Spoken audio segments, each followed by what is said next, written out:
Indonesia, negara kepulauan terbesar di dunia. Garis pantainya salah satu yang terpanjang di planet ini.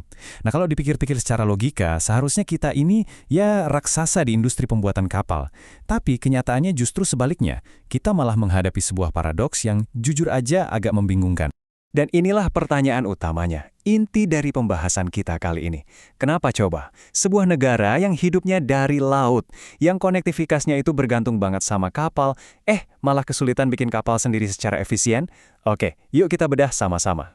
Pertama-tama, biar kebayang posisi kita di mana, kita harus lihat dulu panggung dunianya.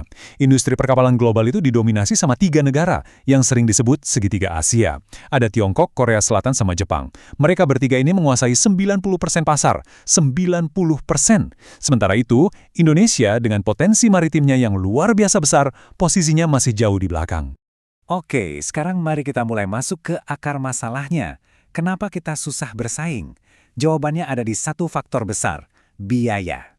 Ini angka yang benar-benar bikin kaget. Coba Anda bayangin, untuk bikin satu kapal di Indonesia, sekitar 70-80% komponennya itu harus diimpor.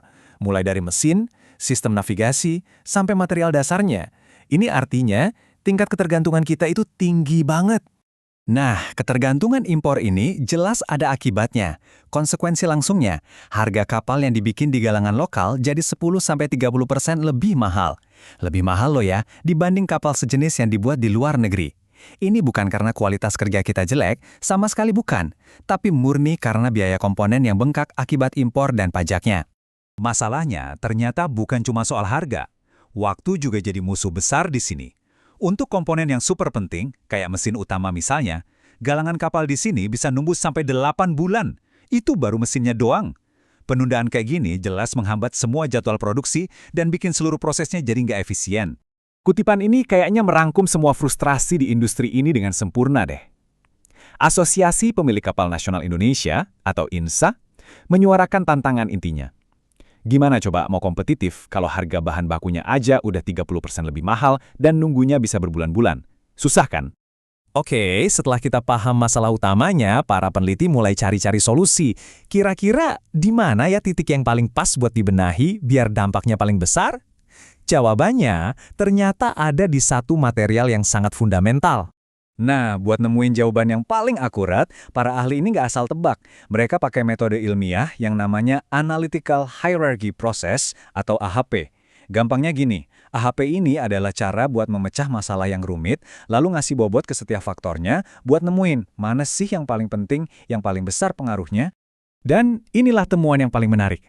Hasil analisis AHP tadi nunjukin dengan sangat jelas, dari semua komponen kapal, ternyata hull construction atau konstruksi lambung kapal itu adalah pos pengeluaran paling gede. Hampir 23% dari total biaya. Dan bahan utama buat bikin lambung kapal itu apa? Ya, tentu saja, baja. Jadi, disinilah titik krusialnya. Ini momen ahanya. Kalau kita mau bikin biaya pembuatan kapal jadi lebih murah dan kompetitif, target utamanya ya harus menekan biaya komponen terbesarnya, yaitu lambung kapal. Artinya apa? Kunci untuk membuka potensi industri perkapalan kita itu ternyata ada di kemandirian industri baja. Setelah tahu kalau baja adalah kuncinya, sekarang kita bisa merancang strategi yang jauh lebih fokus. Solusinya ternyata bukan di galangan kapalnya teman-teman, tapi jauh di sektor hulu. Nah, ini detail yang penting banget buat kita pahami. Sebenarnya Indonesia itu punya banyak pabrik yang bisa produksi plat baja buat kapal. Tapi lucunya, pabrik-pabrik kita ini sendiri masih impor bahan baku setengah jadi kayak slab dan billet. Jadi masalahnya itu ada di awal banget, di hulu rantai pasok.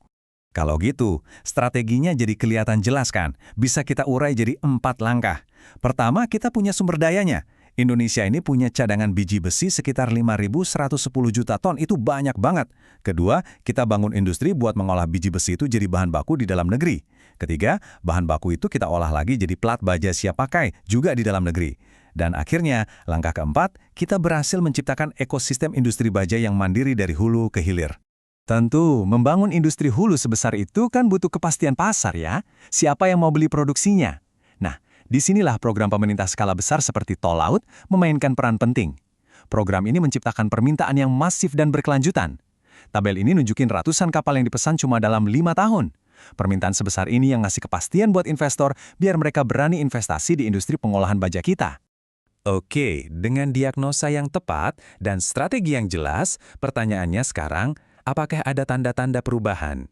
Yuk kita lihat momentum yang sedang terjadi sekarang dan gimana masa depan industri ini mulai terbentuk. Kabar baiknya adalah pemerintah sepertinya mulai bergerak ke arah yang benar. Ada rencana insentif baru yang cukup signifikan, diantaranya pembebasan biaya masuk buat komponen impor, lalu ada fasilitas kredit jangka panjang sampai 30 tahun, dan yang paling penting, pengakuan kembali bahwa industri ini sangat strategis buat masa depan Indonesia. Dan kita sebenarnya udah punya bukti nyata loh, kalau ini bisa berhasil. Coba deh, lihat Batam. Kota ini udah bertransformasi jadi pusat industri maritim yang hidup banget, jadi rumah buat lebih dari 135 perusahaan galangan kapal dan industri pendukungnya. Ini nunjukin kalau lingkungannya tepat, ekosistem perkapalan itu bisa tumbuh subur di Indonesia. Kita juga nggak boleh lupa kalau kita ini punya kemampuan teknologi yang mumpuni.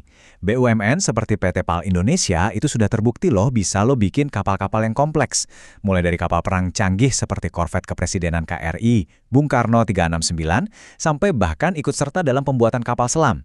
Jadi fondasinya itu sudah ada. Nah, sentimen positif ini juga dirasakan langsung sama para pelaku usahanya. Banyak dari mereka yang sekarang sangat optimis menatap tahun 2026, mereka berharap bakal ada loncakan proyek dan aktivitas di galangan-galangan kapal. Rasanya seperti titik baliknya mungkin sudah di depan mata.